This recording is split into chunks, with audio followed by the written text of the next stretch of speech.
Welcome friends! Alpha 21.1 has now hit experimental, and while there's not a huge amount of important changes, there are a couple, so let's take a quick look at the update. First of all, this is still an experimental, so you would have to opt in as usual to access it, or just wait for it to go stable. It is likely full compatible, but make backups please. A big addition is the ability to change prices for the Twitch integration extension if you're using it. This was a huge ask from the streamers to get more control. There's also some tweaks and changes to the Twitch integration items, so if you use it, review those in some more detail. A second big addition, or a fix I would call it, is that they've addressed the issue of the trader protected area being too small.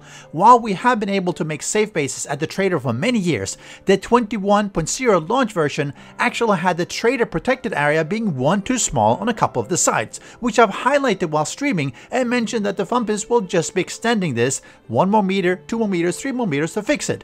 And this is what they did. It's unlikely to affect anyone who wasn't abusing the trader mechanic, and it restores to how it was in previous version.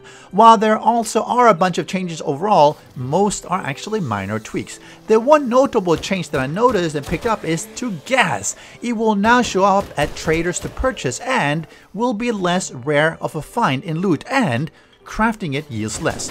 Overall, that should actually be positive because gas could be somewhat challenging to find early game, but once you had the chemistry station, you could just pump out tens of thousands way too easily.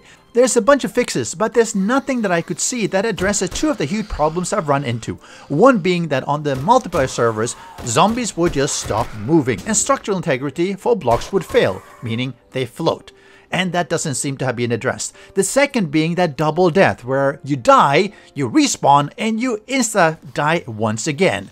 That wasn't fixed either, at least that I could see. Overall, it was an alright patch, but for most players, I would just stick to stable and skip updating to experimental. There's nothing that is necessary. If you enjoyed my coverage of 7 Days to Die, make sure to hit that like button and subscribing, and then, well, have a great day. Catch you next time.